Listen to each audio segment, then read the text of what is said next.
Hi, I'm Bill Kristol. Welcome to Conversations. I'm joined today by Scott Lincicome, international trade attorney, adjunct scholar at the Cato Institute.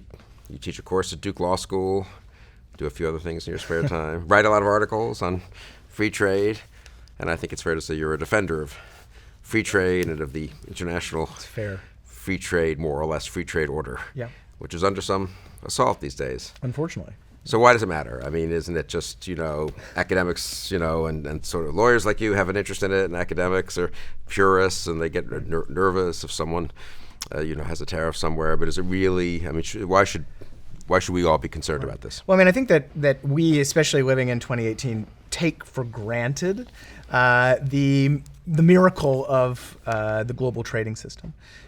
Starting with the GATT in 1947, which kind of created GATT stands for General Agreement on Tariffs and Trade, which really was the start of what is now the World Trade Organization. And so the idea of the GATT was after two world wars, and that were caused in part by this regionalism and this discriminatory trade treatment, tariff wars, and so forth.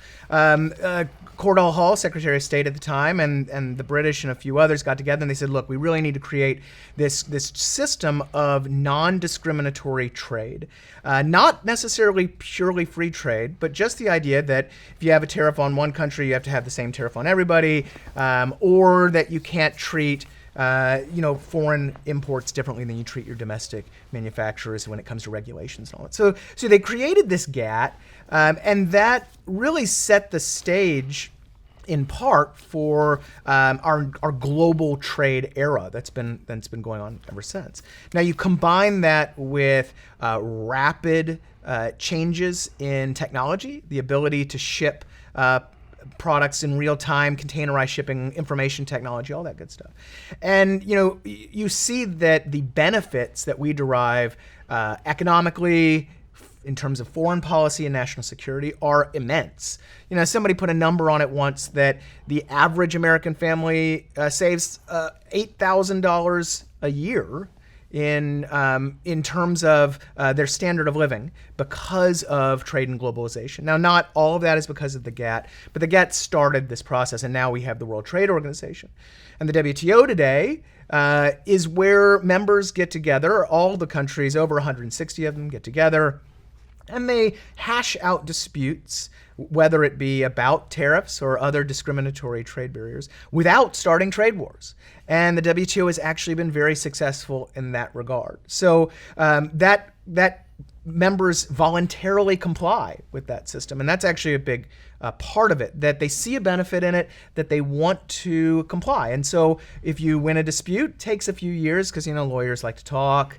But when you win... Billable hours. Yeah, right. When you win, typically the United States complies, China complies, Japan, EU, the rest. So your point would be that this international trade order is an important part of modern prosperity. Right. It's not trivial. It's not like a sidebar. Oh, not at all. I think that it's a pillar of global prosperity and security. And that pillar is right now showing some cracks. And that's where I think why people should care. Okay, so what about, so what are the cracks, I guess, and what worries you the most? What worries me the most is the United States and other countries' blatant disregard for the rules that we've had in place starting with the GATT. So, going back to what I was saying earlier about how the WTO only can exist. Its force is not, there's no WTO police force, guys in little blue military helmets.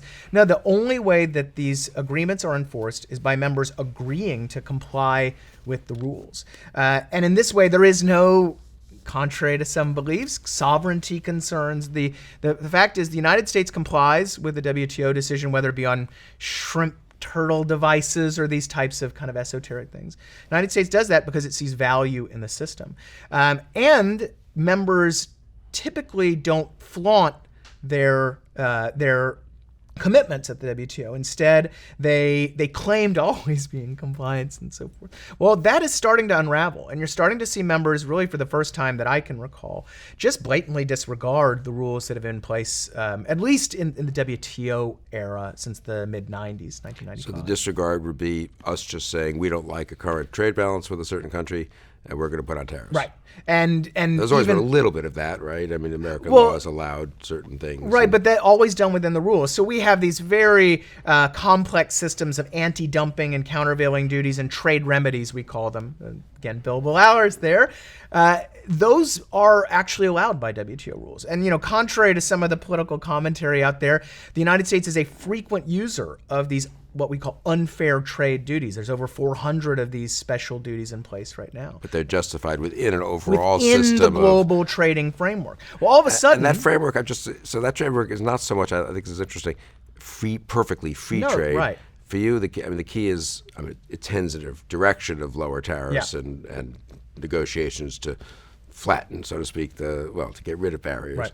But it's really the non-discriminatory part of it that's and crucial. The rules-based and system. The rules-based part. And this, of course, is not just there's not just a diplomatic or even geopolitical element. I mean, of course that's important, but there's also an economic component to that. If you're an investor and you want to spend millions or billions of dollars investing in a factory in a certain place, in the United States, for example, you would like the security and predictability of knowing that that country is bound by these general rules on discrimination, on investment, on trade and goods and services and so forth. And that other countries are bound. Exactly. So you can so count you have on an export market. Exactly. And so it's important in this kind of broad sense. But now, all of a sudden, we're not operating within that framework. Instead, you see tariffs coming for national security reasons. Now, the WTO has a national security exception, but members have tried to stay away from it because it is very broad, discretionary, open-ended. And, of course, they don't want each other to start implementing protectionism under the guise of national security. So we see that with steel and aluminum tariffs. We see this an investigation on automobiles. The idea that a Ford Fiesta can somehow be a national security threat is beyond me. You see this exploiting the system. And then, of course, there's China. And you have tariffs on Chinese imports, now about $250 billion, almost half of all Chinese imports into the United States, without even a mention of WTO rules. It's just simply that's what we're doing, and we're going to do it. And then the Chinese, unfortunately, have responded, and they've retaliated against American exports in about $110 billion amount.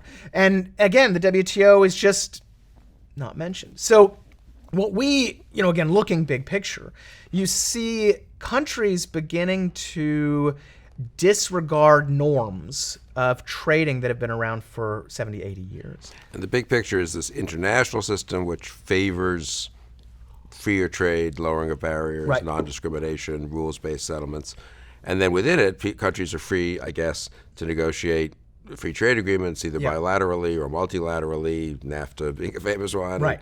So like you said, the WTO is much more about non-discrimination than it is about free trade. They basically say, look, if you're going to have a technical regulation, for example, you need to have the same technical regulation for all products from all. So if you have a safety regulation on whatever, And there are huge exceptions for health and safety and the environment. And again, the only rule is you can't discriminate in your application of those rules. Now, of course, tariff negotiations are part of the WTO. Tariffs have declined dramatically globally since the 1940s. The United States. What kind of scale? Oh, gosh.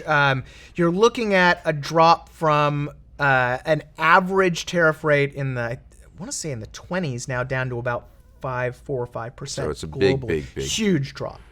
And that really is important to the system we've built up, which we take for granted. Oh, right, of course. Cheap imports from here and cars built with and parts it's a from critical different countries component, critical part of our kind of multinational supply chain. The example everybody always gives is the iPhone. You have parts from the United States, from Japan, Taiwan, Korea, the rest, designed and engineered in Apple in Cupertino, California. Then they send everything to China. It's assembled in China with some Chinese parts as well, and then it's shipped back to the United States. All of that made possible by, of course, the technology we mentioned, but also because of the security and stability of the global trading system. And when you start to undermine that system, you see the obvious potential problems. Now, we're not there yet, but there is the potential. And then you mentioned, when you want to really negotiate lower trade, well, that's when you enter into bilateral regional trade agreements, NAFTA being an obvious example, where countries get together and they say, your WTO commitments, what we call most favored nation or MFN, tariffs and other restrictions, are too high. And, we're neighbors, we're so close, we're going to trade a lot, what we call the gravity model of trade. Neighbors like to trade a lot.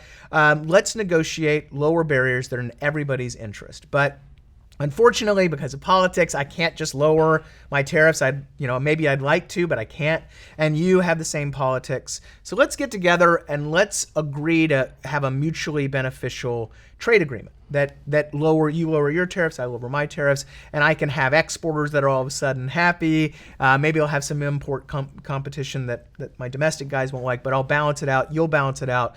We'll commit to these rules again. This is a smaller rules-based system, but based on the similar type of framework, and we'll be better off. The studies show that our trade agreements have produced small but substantial improvements in welfare and jobs and wages and all these things. Contrary to the public perception, I think on both sides of the aisle, it's not this tremendous, enormous benefit in terms of NAFTA and some of the smaller FTAs, also, though, not this tremendous loss. It's a small and significant benefit, but of course not. I guess, so how is that not discriminatory if we prefer Mexico and Canada So the WTO has rules for regional trade agreements. It basically says you can enter into regional FTAs as long as you do so in a way that is net liberalizing, that you're actually lowering barriers, and importantly, particularly in the current context, you don't actually start to raise barriers against others. So there are some questions now about whether the new NAFTA actually is net liberalizing and whether it is actually more restrictive towards WTO members, which is supposed to not be the case. So that's another area where you see again these kind of global norms being. It's a pretty ingenious system, I guess. I haven't really thought about it this way before. Of a global system, which also permits regional and I guess bilateral agreements consistent with sovereignty and all that. So it's not you're not giving up power. Right. And it's purely voluntary. And it really is, as you said, ingenious. It is I think libertarians and conservatives have problems with international organizations, whether it be the UN or the World Bank. The WTO is actually the one that works pretty well. Sure, there are problems. There's no doubt there are problems. But the system writ large has been pretty darn successful.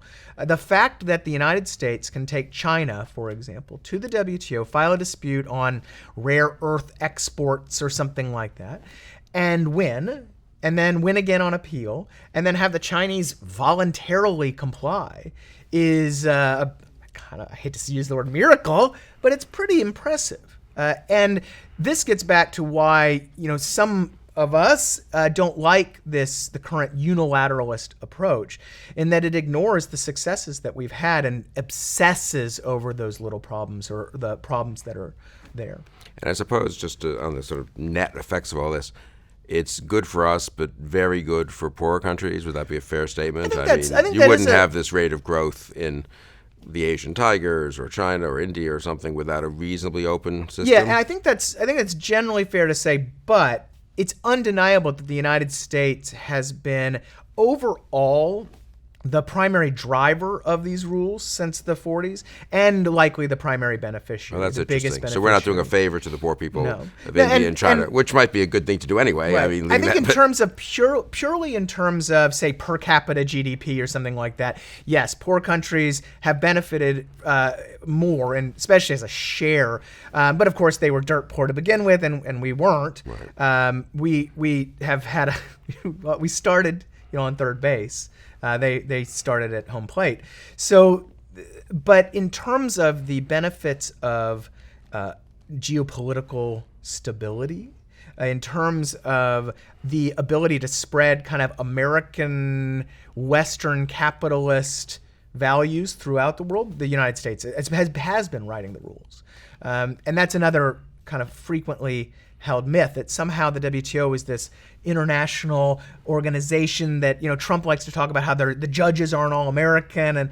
And fact is that the whole system was in large part an American invention. The negotiating rounds, one of them was named after President Kennedy, for heaven's sakes, the Kennedy round. And these are really driven. The Uruguay round, which created the World Trade Organization, was driven by the United States in very large part. And so one obvious argument you hear is, well, that's, yes, U.S. elites have benefited, big shot corporations, rich, wealthy individuals, maybe some some consumers have benefited. Sure. Walmart has a lot of cheap goods from China and Thailand and Vietnam or whatever. But also there's been a real price paid, a lot of losers, hollowing out of industries, manufacturing. Talk about that a little bit. Right. Well, so first we have to, again, make very clear that the global trading system, free trade, the elimination of trade barriers is only part of the reason why globalization happened. I can't stress enough simply the technology that has been such a huge part of it. So that aside. So automation is... Oh, huge. And again, information more technology. Powerful than... The ability to click... You take the shipping container, which there's a great book called The Box that's all about the shipping container and how it revolutionized everything. It's really kind of for nerds like me, it's an awesome read. And when did this sort of come in? I mean, so it was in the, I think, 50s and 60s. Uh-huh. It changed everything because the ability to stack... Yeah, it's interesting. And have these massive container ships. Nobody really ever thought of that before. And you combine that with information technology, the ability to essentially have real-time information on shipping and how you get all the products to show up at an assembly plant at the same time, all that kind of really cool stuff. I mean, yes, the system permits that type of behavior, but it doesn't actually drive it. That's more driven by, again, the technology. But that aside, the idea that the global trading system has hollowed out the middle class at the expense of the poor and middle class, and only to the benefit of the global elite is really wrong on a lot of levels. I mean, first the economics. I mentioned before that the average family saves $8,000 or so a year. That doesn't change whether you're rich or poor. So for a poor family saving $8,000, that's a much, much bigger difference than a guy like Donald Trump saving $8,000 a year. And that gets to the studies show that the overwhelming majority of consumer benefits derived from trade and globalization accrue to actually the poor and middle class. So the folks on the bottom of the ladder enjoy a standard of living that was simply unimaginable 30 or 40 years ago even. And wouldn't hold if one put up barriers and couldn't import cheap. Exactly. If you can't have those supply chains, if you can't, and Mark Perry over at AEI has done a lot of great work tracking the average cost of tradable goods versus highly regulated services in the United States. And you see, compared to inflation, health and education go straight up, and then all of our tradable goods, our basic necessities, clothes, shoes, of course, electronics, all those types of things have gone way down. So we are able to afford far more for far less. And that includes even accounting for potential wage stagnation. The fact is that we work fewer hours today to enjoy and purchase basic necessities than we did 30, 40 years ago, and it's not even close. And so those benefits are real, and they're really important. Beyond that, though, we also benefit as a country, and in terms of the poor and middle class, in terms of better jobs. There is, of course, this romantic idea that for some reason working in a coal mine or a textile mill is this grand, noble endeavor. But the fact is that if you look at, low-skill manufacturing, go back again 40 years ago or so, and you talk about there was a lot of people that were losing fingers and dying young. And so, yes, and there's a whole I'm old enough to remember. There's a whole sociology about the anomie of working in a routinized job on a factory floor, 8 hours a day of moving one thing into another. That's not such a wonderful No, it isn't. thing. And we've romanticized it. And of course the disruption is hard. And of course that, we've spoken about how there does appear to be a need for better adjustment policies. But that does not make a case for thwarting the disruption itself and preventing the adjustment from occurring. Keeping Americans in low-skill, low-wage manufacturing jobs that are going to get automated out anyway. And quite frankly, are not as safe, not as productive, not as high paying. And so that gets to the other main point, is that the vast majority of our loss of manufacturing jobs comes not from trade, it comes from technology and automation. They put it at somewhere between 75 and 85% of all manufacturing job losses in the United States over the last 30 years or so are because of automation.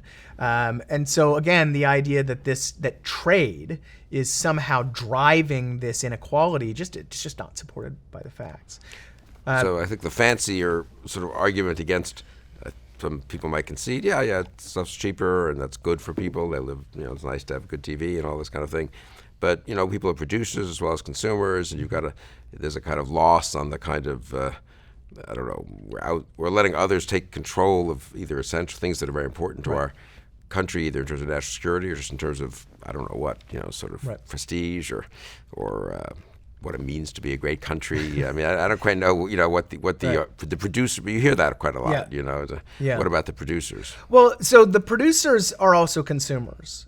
Particularly in the global supply chain era, Right.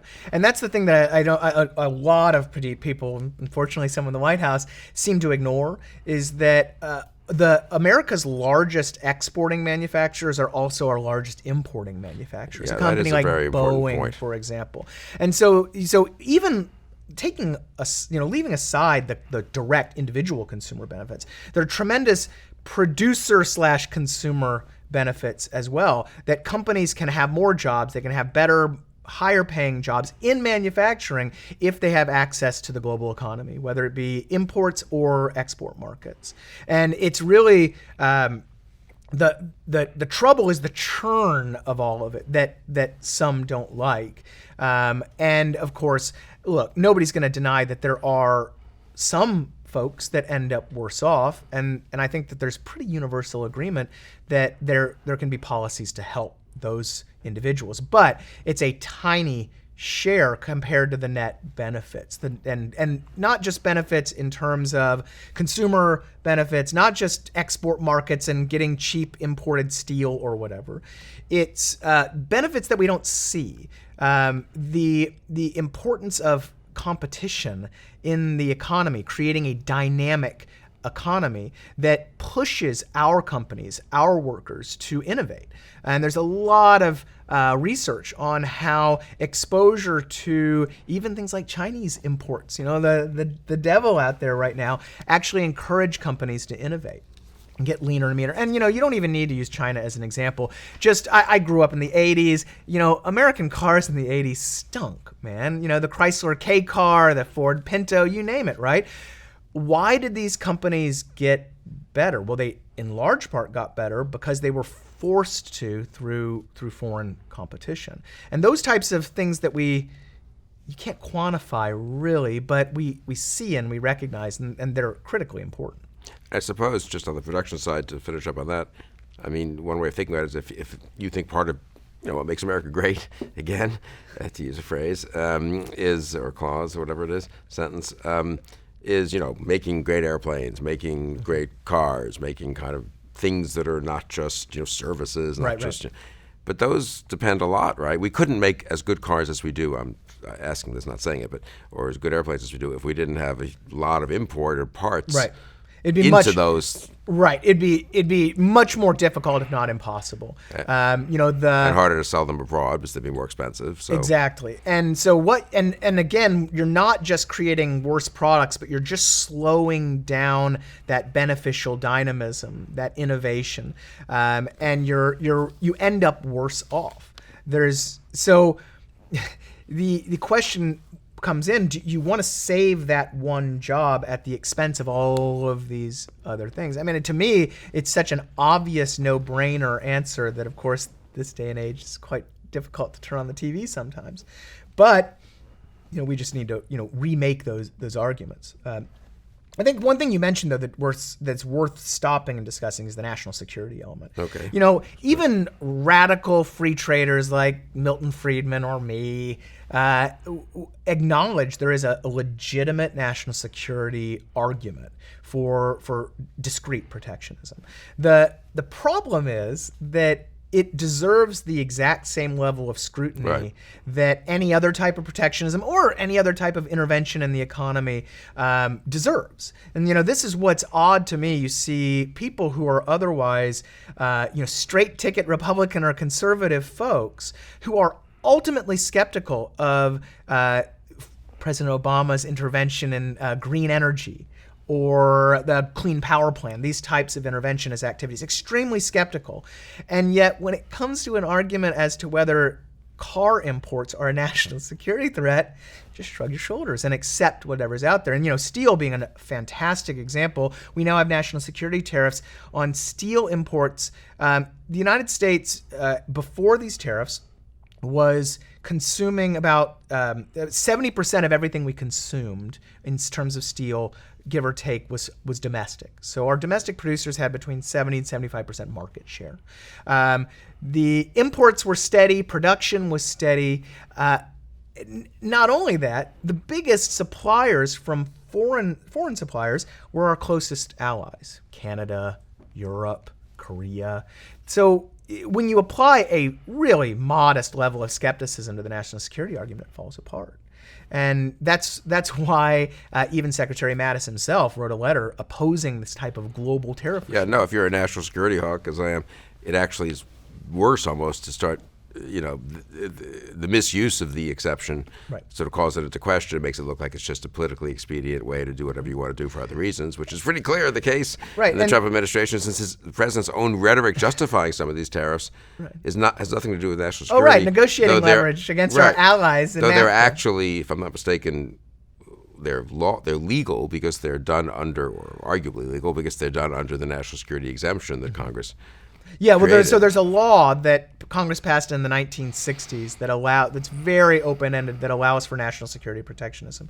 So the president is operating under that law, which was very rarely used, and like you said, is by most accounts exploiting it. Yeah, I would want there to be some areas where we would say, look, we have to, at a pinch, we need to be able to do the following in a situation where there's a war breaking out and we can't depend on imports coming across thousands of miles of ocean and so forth. Yeah, and but that's this real national security. Right, and unmentioned during all of these investigations and these tariff discussions and by the president is we actually have a national security apparatus in place.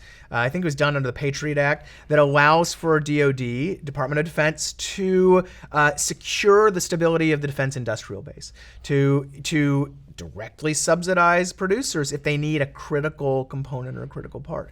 So the idea that there was this just exposed industry, tremendous national security threat, again, belied by the facts. Yeah, that's interesting. So let's just talk a couple of particular. Mexico's been so much NAFTA and mostly, Mexico and Canada, I guess, been in the news. I mean, what do you make of the attack on it? I think it was generally viewed as a favor. It was bipartisan. It was supported by both parties when it was passed. A little more Republicans than Democrats, but to be fair, a Democratic administration under President Clinton. Well, originally negotiated by Bush and then passed Congress under Clinton, supported by obviously Bush and Obama. Maybe there was some case for renegotiating parts of it after 25 years. Right. That don't know that one would have predicted it would become such a whipping boy on the campaign trail. Yeah, and it became a political prop more than reality. Look, President Obama himself deserves a little bit of criticism here because he did in 2008 campaign on renegotiating NAFTA, and politicians on both sides of the aisle, particularly Democrats, have trashed NAFTA as the past, blaming it for all of the world's ills, the hollowing out of the Rust Belt, all that kind of stuff. If you look at the actual academic analysis of NAFTA, however, you see a couple certainties. One certainty is that it definitely increased trade among the three parties. Hey, success, that's what a trade agreement's supposed to do. Two is it definitely led to the the creation of a North American supply chain, particularly in autos, but in a lot of products, where you had each country specializing different things, goods crossing borders tons of times. Really kind of a microcosm of the broader global movement. Then you have general agreement that it produced small but significant benefits for the U.S. economy, with, just like trade does, some discrete harms, particularly in like textiles, for example. So if you were to get a bunch of academics into a room, who's trade economists and so forth, and ask them, was NAFTA good or bad? And in fact, the University of Chicago did a poll like this of a bunch of prominent economists. You're going to get almost 100% support, somewhat support or full support for NAFTA. The problem is that as a political tool, it's very powerful. It has a name. There is, of course, the kind of just, it can prey on the general public ignorance as to trade or disinterest in trade. And that allows for an opening for a candidate, again, starting with President Obama, then blooming with President Trump, to become a prop. And that's really what it was. Now, like you said, NAFTA needed an update. We thought we had updated it in the TPP, Trans-Pacific Partnership, which included Canada and Mexico. Yeah, that's one thing that people have totally neglected. Right. That, which Trump also hated and campaigned against, and indeed Hillary Clinton turned against, and pretty astonishing thing. Yeah. Which we should get back to the politics of this, both domestic and geopolitical later, because I think that's an important side of this too. But we were updating NAFTA. It wasn't TPP. I mean, people just don't understand that those two countries were part of the Asian trade agreement. Exactly. It was essentially incorporating the North American supply chain into a broader group of Asia Pacific countries for both economic reasons, because there are totally different, very complementary labor pools and production technology, agriculture, all that kind of good stuff, but also a geopolitical element to it, right? The creation of rules, promulgation of rules in a broader group of countries that can counterbalance China in the region. So that was the idea. And TPP included chapters on e-commerce and digital trade, intellectual property, labor, the environment, all these things that modern U.S. trade agreements have. And that was, like you said, it was going to be, the new NAFTA was TPP. And then, of course, the president got rid of it on day one, and then had to essentially force Canada and Mexico to renegotiate NAFTA instead. Which there's a bit of a mythology here that Canada and Mexico didn't want to negotiate this stuff. Well, no, I mean, they had already done it. You could imagine as a politician in Canada or Mexico, you're like, trade politics stinks. They don't want to do this stuff. It's very, you don't want to spend your time trying to explain it. It's so easy to demagogue. So they had just gotten through this difficult, bruising negotiation, and they have to do it all over again. So of course they're going to be a bit reluctant. But the idea that they were against modernizing, bringing NAFTA up to a modern standards is just. And as we talk in October, I guess we've just had this revised NAFTA. Mm-hmm. And what's your judgment on that overall? Well, my official jury's still out. But from what I've seen so far, it seems to be a step back from TPP for sure, in terms of trade liberalization, and simply in terms of scope, right? Because you have a smaller number of countries. The very modest gains made in, for example, dairy market access in Canada are just that. They're very modest. An additional 0.34% of Canadian dairy market access over what the Canadians offered in TPP. We're not talking about earth-shattering stuff. Meanwhile, the protectionism that President Trump complained about, those high Canadian tariffs, the Canadian dairy management system, supply management system, those are all still in place. Meanwhile, we've negotiated more onerous rules on automotive rules of origin, essentially mandating far more domestic content, domestic being North American content in our cars. That will make cars more expensive. That will, again, kind of not take advantage of supply chains as much. So more managed more managed trade. And you'd think conservatives and free marketers would be skeptical of government's ability to figure these things out. As you would said, think. Well, with interventions, would be a little skeptical of the government's ability to figure out which part of what percentage of a cars as opposed to what percentage of and the trucks automotive and what rules, percentage of buildings need to be. I could not find a conservative who could seriously defend these rules. They are mandating wage rates. They not only mandate, so you have to pay factory workers $16 an hour for X percentage of the car, but not just that. They break it down. You need 15 percentage points of manufacturing labor. You need 5 percentage points of intellectual IT labor. I mean, we're talking, it is straight out of a 5-year plan. And now, would that criticism have held for the TPP as well? No, TPP did not have nearly as much. In fact, TPP... So I heard this a lot. I remember in 2015, 16, I was a defender of TPP. I remember talking occasionally when I had a few conversations with the Obama administration. Their trade rep would call up to see if the Weekly Standard, the magazine I edited, was, make sure we were still supportive. And the standard complaint you'd often get from people who don't follow much, which I didn't either, was, this isn't free trade. Free trade is free trade. This is like 1,000 pages of complicated regulations, and how are we sure that it's not just a whole bunch of interest groups jimmying the system, in the context of a multilateral agreement? I mean, well, and there is a nugget of truth to that. Any trade agreement is, by its very nature, going to be political. There's going to be elements of a trade agreement that are simply interest group pressure. The general view on TPP was that it was no different than any other trade agreement in that regard, that it was net liberalizing. In fact, Cato did a top-to-bottom, chapter-by-chapter review. We found it to be net liberalizing and definitely worthy of support.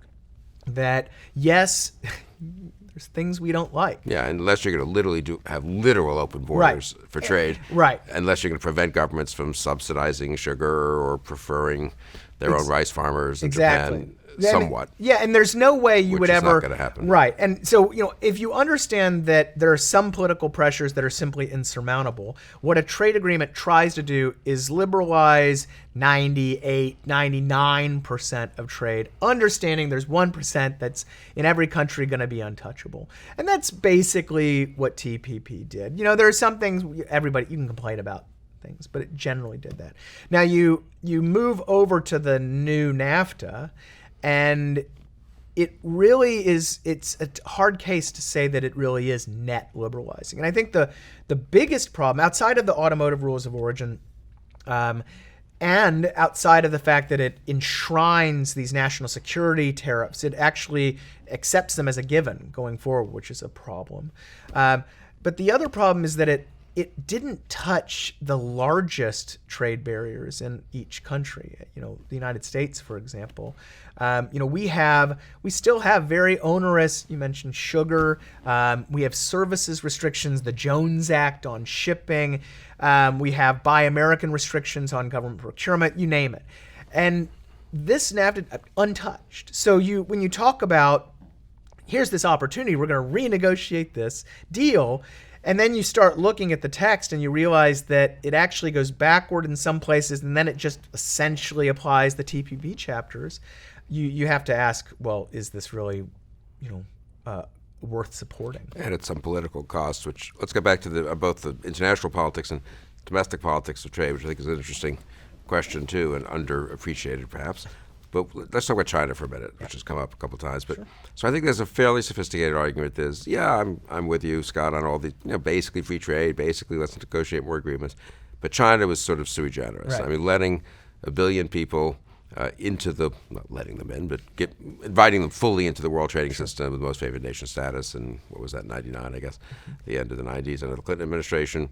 It was just such a huge shock to the system. So much skilled but low-paid wager, not skilled, but I guess competent, and, but low-paid labor coming in really did damage to our working class, and in a way that a normal agreement, even with Mexico, which is a much poorer country, but it's not China, wouldn't do. How much truth is that China should have been, that we were rash in being so dogmatically Right. liberal in the old-fashioned sense. Well, first with let's respect to China. First, let's debunk the radish idea. China's accession to the WTO took over a decade. This was not an overnight process. And in fact, even the final stages took a couple of years. You had permanent normal trade relations vote in Congress. Right. You had the kind of final terms being out there, and then China's actual accession. Not only that, there were transitional mechanisms for a lot of countries, special safeguard provisions, and so forth. So the idea that this, someone flipped a switch and next thing China was a WTO member is false. But beyond that, you do have, I think, a legitimate argument about the China shock, they call it. This influx of a major new competitor, billion low-wage manufacturing workers kind of thrust onto the market. And there is some truth to that. Now, the actual impact of the China shock is up for debate. Of course, the stat that everybody hears about, the economists Autor, Dorn, and Hansen, who came out with this China shock literature, they said, 2 million manufacturing jobs were lost. Others put the number much lower. But they also, I think the better criticism is that those job losses are taken in a vacuum. They ignore the impact of these new import supplies on downstream manufacturing, for example, on, again, American supply chains. So I think that we have a legitimate point to talk about the disruption that occurred. It was disruptive. But there were also a lot of benefits for American companies, American workers, and not just simply in terms of cheap stuff. And there have been studies that have come out in the last couple of years that have taken this more macro look, and they've said, actually, overall, you see net benefits in terms of wages. Yes, these specific communities where these economists look, those did get hit hard. And we probably should have done more as part of a broader adjustment system. But there were immense benefits for a lot of other Americans that we can't ignore. But the other, I think, fundamental flaw in the China WTO argument is it doesn't actually think about the alternative at the time. What was really the alternative? Isolating China, leaving them out of the global trading system, keeping them. And what would happen in that sense? Do we really think that we would be better off in terms of security and economy if China had been totally isolated? Do we think we really could have kept them out of the WTO? That's the other question. WTO operates on consensus, but do we really think that the United States could have been able to withstand at that time? Not today. Today is different, but at that time, could the United States have withstood that? Could you prevent Vietnam and other countries from having an awful lot of trade with China? Exactly. Right? I mean, you would have a regional bloc what would happen against us, presumably. Exactly. And then there's the question of, okay, let's say the United States wasn't going to stand in the way of China joining the WTO. We just weren't going to grant them permanent normal trade relations. That was a big debate back when I was at Cato as a young research assistant. Then you have the question of, well, great, so every other country in the world has access to China's market. And has this trade relationship except the United States. So again, you create that tension and the potential loss of market. So once I think you actually step back and you consider alternatives at the moment, it's a no-brainer. Do you think we could have been tougher over the subsequent years on intellectual property and Chinese theft and so forth? I mean, that's not. You can be pro-free trade and still be against people stealing your property, right? Yes, and I think that there was a grace period given to the Chinese, 5 or 10 years of no. Okay, we're going to let you adapt. But after that grace period, I do think there was an opportunity for more aggressive. And I'm a lawyer. I'm going to say this, but more aggressive litigation at the World Trade Organization.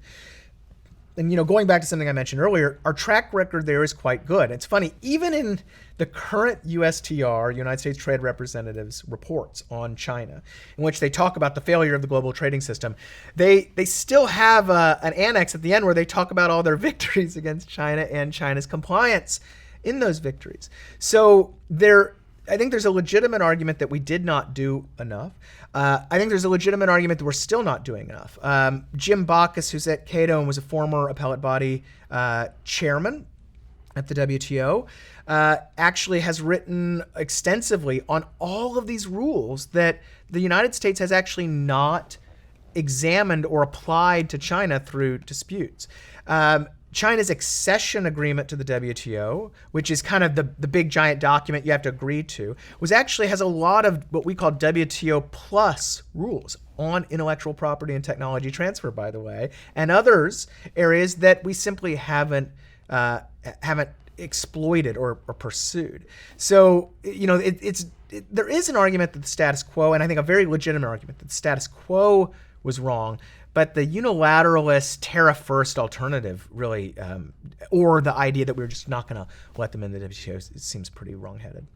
And on China, of course, it's a complicated story. Yeah. I mean, they're a big rival of ours and a trading partner. Mm-hmm. I suppose there are other ways we can be tough on China without disrupting mutually beneficial trade. That's definitely the case. So there is a right way and a wrong way to deal with China, and it seems that we're, for the most part, going the wrong way when it comes to tariffs. So, tariffs, of course, first of all, hurt American consumers. They hurt American companies. The way that they've been implemented has been so erratic and quick that it's really just causing American companies to all of a sudden just simply have to pay more. You can't rejigger a global supply chain in a week. But there is a right way. And so I already mentioned, one prong is a more aggressive dispute settlement at the WTO, more aggressive use of the rules that are in place, both the core rules and the WTO plus rules that the United States and other countries negotiated when China acceded. Beyond that, though, there is an agreement out there that was created precisely for the purpose of creating an Asia-Pacific counterbalance, and that's the Trans-Pacific Partnership. Well, let's talk about that, because that's so important, I think, the geopolitical side of this. I mean, people want to be tough on China, but the single toughest, I would argue, probably thing we had going against China was an agreement with many of China's neighbors that China was not part of. Right, and a tremendous sigh of relief was heard from Beijing the day that President Trump withdrew from TPP.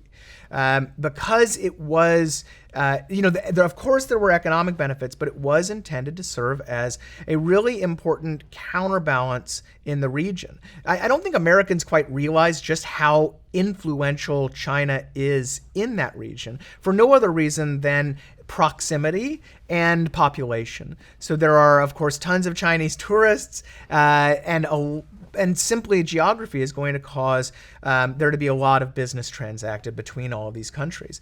You go to a place like Korea, for example, and the two languages spoken there are Korean and Chinese, not Korean and American. It's South Korea. South Korea. Right. And you get a sense of just how influential the China is in that region. So the way that it was considered, and keep in mind that the very initial seeds of TPP were actually planted in the Bush administration. Right. And then, of course, they blossomed under President Obama. But the big concept was we need to give all of our allies in the region another outlet. And a very close alliance and the security and predictability of the U.S. market, so that they have alternatives to the Chinese market and to Chinese supply chains, and then we threw it all away. So that was a major blunder, especially because the core concept, one of the core concepts of TPP, was to create a rules framework, including disciplines on state-owned enterprises and on intellectual property, that might either someday include China in the agreement, thus forcing the Chinese to accept those disciplines, or to be multilateralized, to be brought those core disciplines into the WTO. And again, it was all thrown away. Beyond that, though, there's also other very legitimate mechanisms out there, whether it be targeted sanctions against Chinese individuals or companies, whether it be investment review, that we have this thing called CFIUS, Committee on Foreign Investment in the United States. So there are other mechanisms out there that are not so blunt and damaging and unnecessarily aggressive. The tariffs, they not only hurt us and our consumers and our companies, but it is such a direct smack in the face to the Chinese government that it makes actual concessions far more difficult. And, you read a lot about how the Chinese, their economy's not doing that great, and they would love to make a deal of some sort, but they can't. And not because President Trump he refuses to deal, or at least not entirely, but also because they now are painted into such a corner that they cannot appear to lose face, to have caved to that kind of belligerence. But my impression is that getting rid of the Trans-Pacific Partnership really has helped China penetrate other countries in Asia more quickly. Right. Japan, I believe, is negotiating with the EU a version of the deal that we had with us outside. So it's going to be easier. When I was in Japan, I got this impression that it will be easier for them to export to and import from Europe than to the U.S., which is kind of ridiculous, since that's kind of a close ally of ours. Exactly. And you see the Trump effect in terms of trade agreements all over the world. You see that countries, Canada, the EU, Japan, China as well, are moving more quickly. They now have a little extra motivation to seal these deals that heretofore had been too politically difficult, too time-consuming. Seal deals without us. Without the United States. And so you mentioned Japan, EU. There's Canada's involved in several. But the other big regional agreement is this RCEP, Regional Comprehensive Economic Partnership, that is China, India, Japan, the ASEAN nations. It's not as liberalizing. There are still some roadblocks, but it has gotten a jolt of energy. 3 years ago, RCEP was kind of a joke. Nobody thought it was ever going to be finished. And now you see it becoming much more likely that within the next maybe year or 18 months, you could have an RCEP agreement in place. Which China's at the center. China's at the center. China and India. And which is, again, and Japan. I mean, we're talking about major U.S. allies in the region that we want to be a counterweight of sorts, pairing off for economic and their own geopolitical reasons. That's bad news. And how about a Trump effect in terms of geopolitics, in terms of leadership in other countries? Right. And you especially are seeing that at the WTO, where one of the reasons the multilateral trading system has been successful is through U.S. leadership, where, yes, the United States has its skeletons, whether it be ag subsidies or other things. But for the most part, the United States was a driver of the process, of the integration. Without that, there's a vacuum. And there's really no perfect replacement. Or even good replacement. Some have said, maybe Japan's going to step in, and Japan has stepped into somewhat. Maybe it will be the Europeans. They have their own issues. So who is going to be the new United States? And without that anchor, do we just kind of float off in our separate ways? Don't Trumpy populists get strengthened by Yes. Trump? I mean, that's Mexico. You're running risks here where other countries start electing their net version of America first, Mexico first, or something, and nationalism. And it's, we're a big country, so we could be stronger than they are, presumably, and beat them in some showdown, if you want to think of it that way. But it's not in our interest to have a Mexico that's populist and demagogic and anti-American. Right, and that's another thing that's never made sense to me in the current moment is why browbeat your allies? Why create such hostility? Canada is such a fantastic example. The United States and the United States in general, and Trump in particular, are overwhelmingly unpopular in Canada. And that makes it more difficult for Trudeau, who was already going to have political and ideological differences. It makes it even harder for him to agree to joint security efforts or trade arrangements, whatever it is. And they're arguably our closest ally. And then, of course, you go to a place like Mexico or Europe, and you can see how, sure, things are hanging together right now, but the question is, how long can they hang together? And then what is left post-Trump? Yeah, that I think is an interesting I guess you just don't know how much the system is being, Right. Things are fraying or the Right. system's being strained. Right? Yeah, I mean, I think the general view is that there's a tremendous amount of strain. It's holding together right now and will be able to do so until 2021. The big question mark is what happens by 2025. What's left at that point? Because you really are seeing a concerted effort by the Trump administration to poke at every pressure point in the system, and without a clear exit strategy as to where we're going to emerge on the other side with what exactly. And there's no chance you're going to have a new WTO. The president doesn't really like regional trade agreements. It seems that he wants to pair off into these bilateral deals that he can kind of sketch together around China to isolate China. I mean, it seems like it's a very incoherent approach. And of course, there's only a few years or more to do it. So once all those wounds are fresh, what's left? And I don't think anybody knows the answer. What about politics today? I mean, how worried are you that you have a Democratic Party that has always been, in recent couple of decades, I guess, more susceptible to critics of free trade? The president couldn't get a majority of votes for NAFTA.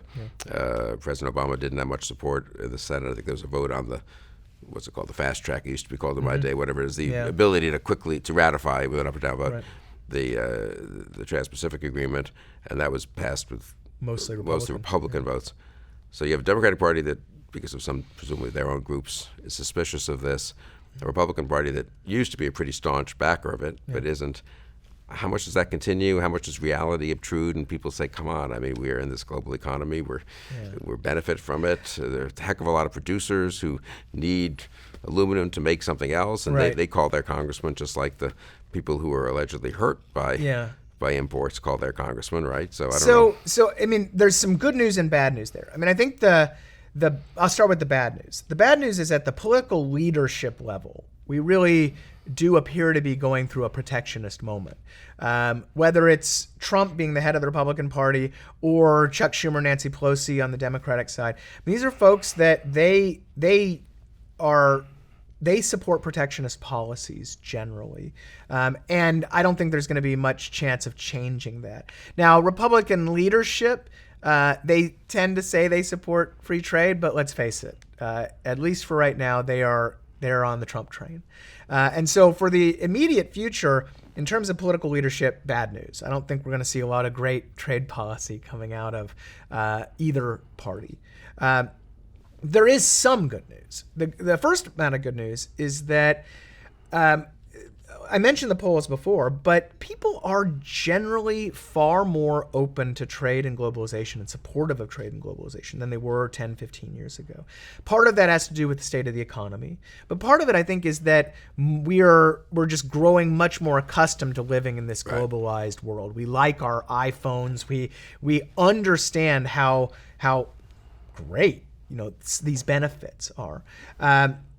And I do think that younger people almost can't imagine a world in which you can't, of course, buy imported this, imported that, pretty much on the same basis on which one buys locally grown this or locally produced that. And so, if it ever really happened that suddenly all kinds of things couldn't come in or got much more expensive, it would be presumably a bit of a shock. Right. And so I think that you combine the general polling and views with the actual costs of protectionism.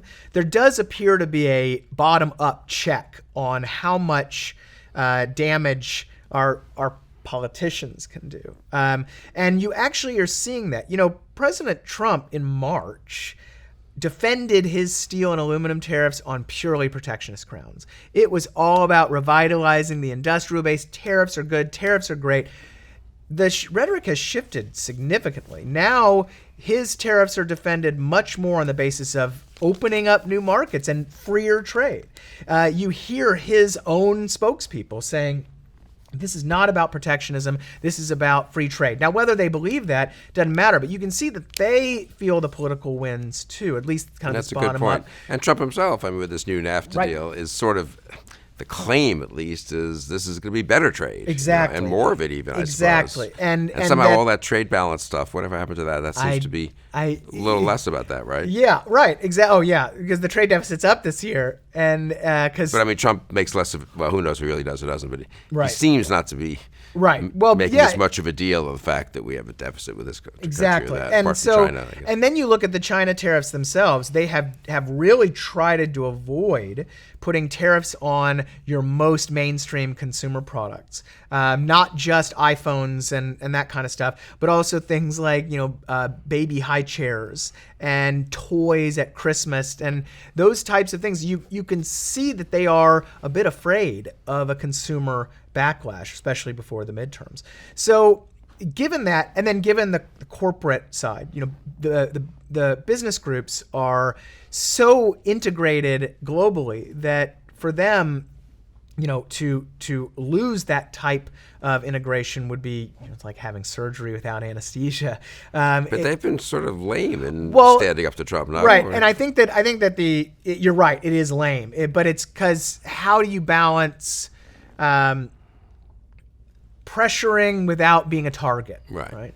But there does. I mean, I think that they have. There has been some success in keeping the ship afloat, and it really, I think it goes back to where we are in 2020, in terms of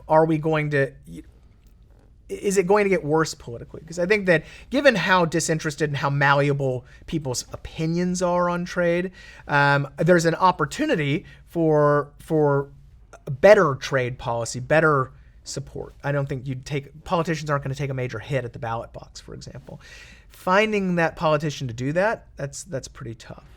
And I suppose one point that helps, which you could just explain briefly, I mean, Trump really does talk about tariffs as if this is this great weapon we're deploying against other countries, whether it's China or Canada or something.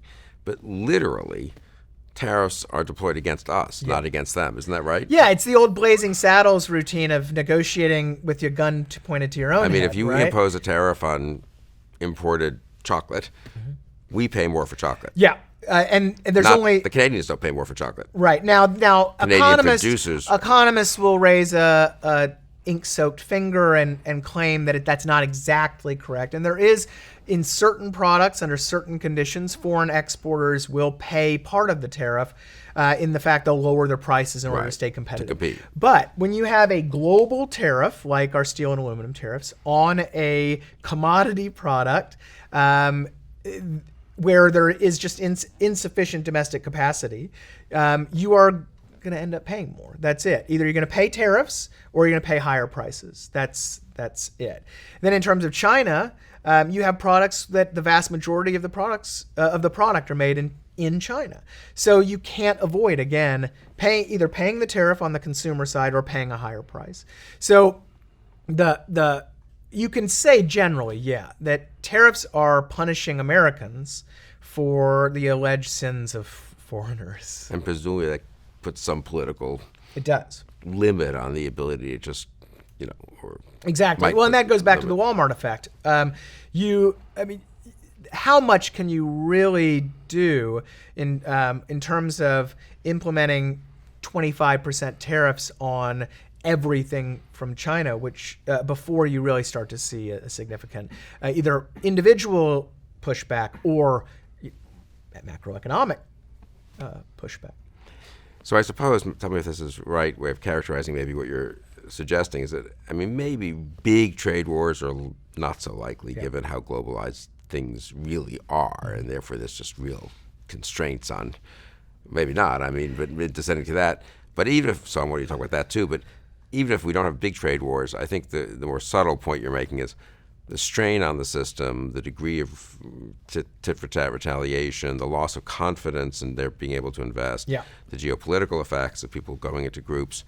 Not that we look up in leave aside Trump, as I look up 5 years from now, we'll just put it that way, and suddenly nothing is made in abroad, or we can't get coffee from from wherever you want to Colombia, and you can't get shirts made in Vietnam and China, and you can't get building materials here, but that there's a real erosion of the whole system, which at some point falls apart. Yeah, that would be, I guess, the question, That right? is the question. We just don't know at what point that happens, and we don't know what would replace it.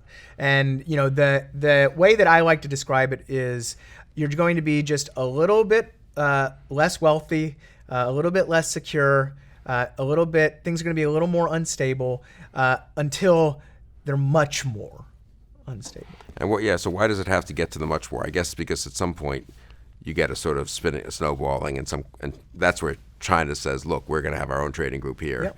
Forget about the U.S. Yep. We're a bigger market now. Right. They're not reliable. So far, the damage it's significant but contained. The question always with trade is escalation and this snowball effect. I think that the most level-headed trade wonks, free traders like myself, will say, look, we're not in economic Armageddon here. It's hard to argue that with the growth and everything that's going on. But you see the cracks appearing, and from history how all of a sudden things tend to spiral. And will this be contained? And if it isn't contained, then what comes next? And those are that type of uncertainty. Why do it? And I guess politically, you have a reaction. We see it in other countries already, in Mexico, for example. But even that reaction at this point is somewhat constrained. Right. They've got a big business community. They got a lot of interest in having good trade relations with us and Canada and so forth. But one can imagine chipping away, and a much more radical version of Lopez Obrador or whatever becomes president of Mexico, or a more radical version. Exactly. Someone in some Asian country or India or someplace decides, what are we even messing around with the U.S. for? Right. I mean, that's hard to do because we're so big, I guess, and strong. But as you say, China's almost as big as we are as an economy. And so then it becomes a question of trading at arm's length. There will be I don't think that you would ever argue that there will be no trade among these, but very limited. With all the problems that come with that. And what you're saying is that, even those incremental 10, 20% drop in trades can have pretty big effect, bigger effects than. So one final point, I guess. Some economists, I don't know the numbers, but I don't know, 12% of our GDP is trade, something like that. Is that right? A little more these days, but 14, 15. Yes, in the teens. But in the teens. So if it drops 10%, that's 1.5%. So it's not ultimately. I mean, what do we? But that's not quite the right way to think about it, right? I mean, it sort of misses the dynamic effects, I guess. Yeah, and the marginal effect. Well, first you start with the marginal. You start with the fact is that you're not just hitting that trade. There are going to be knock-on effects through the supply chain. That manufacturer, the towns surrounding that all that time. It's funny, in a way, it's all of the problems that the anti-trade or trade skeptics point out with communities then just happen again in reverse, right? So there's all of that. Places that are dependent on trade now become do less well, so the local services get hurt even though they're not trading much. And so it's one of those things that even though it's just a percentage point here and a percentage point there, you're going to have potentially significant knock-on effects. And so I think that's your first issue. The second, though, is the broader dynamism issue of, will we be as dynamic and innovative and prosperous in a managed trade, less trade regime? And I don't think there's much argument there for that. Yeah, that's a good point. I mean, that we take for granted Silicon Valley, the automobiles made here and now are pretty impressive, and and they'll be self-driving ones soon and all this. But I guess one thing, some of that pressure is put on by competition. Of course. If we limit the competition to internal competition, it's sort of like Harvard saying, we're only competing with American universities, which are good, but we're not also competing with the best scientific work or the best historical research being done at Oxford. And the access to that knowledge and to those productive capacities, all of that stuff, when you just contract, it's inevitable that, it's not that we're gonna all be driving Model Ts again, but we're just not going to be as wealthy, prosperous, happy, whatever, innovative as we could have been. And when you know the economics, when you know the history, there's not a good case for taking the lower growth, less stable path. At least I don't think. But I guess it is the problem that if you're missing on innovations, if you're behind someone else, no one quite sees that cost. Exactly. The That's fact exactly that it. international pressure forced us to do a huge number of things better and to be first Right. has kept up the pressure in terms of... Exactly. And no politician can campaign on unseen costs, right? That's why politicians are horrible mercantilists when they're on the campaign trail. When they are pro-trade, they're almost always pro-exports. That's it. Because that's a tangible thing you can see. There's an export attached to a job. I mean, who's going to be like, I support free trade because of the dynamic effects on the economy? I mean, it's a much harder argument. It just doesn't happen much. But it's probably true. Oh, yeah, very true. If Japan hadn't seemed very threatening, and was threatening in terms of all kinds of high-tech stuff in the 80s and 90s, would we have had then the incentive Well, and the ability the iPhone, again, remains an amazing example because people talk about how Steve Jobs really was only able to commercialize that tech and thus give us all our amazing or problematic smartphones because he had access to a global labor pool and those kind of the global productive capacity and the supply chains and the intelligence and innovation. So he was able to take the best of everybody and put it into a little box that you and I could afford. And the affordability is the key part. Because, you could probably, even back in the day, have made an iPhone using only stuff in the U.S., with a few exceptions for like rare earth minerals. But you could, but it was going to cost so much that you're never going to be able to commercialize it. And so you'd have this really neat... smaller market to sell it to. Right. And then so maybe the product never gets funded, never gets off the ground. And, we're still dealing with flip phones. Yeah. That's a horrifying Heaven thought. forbid. Well, on that thought, we should end this very interesting conversation, which I hope policymakers watch. I'm sure some will, and think about. I guess they're the politicians. They can think a little bit about how to present this to the public. But I'd say talking to you cheers me up because you presented it very well, and I should think this is intelligible to a lot of people. That the risks of moving away from this kind of rules-based, non-discriminatory, tending towards free trade order that we've enjoyed an awful lot of benefits from for the last 70 years or so. Scott Lincicome, thank you for joining me today. Thanks for having me. And thank you for joining us on Conversations.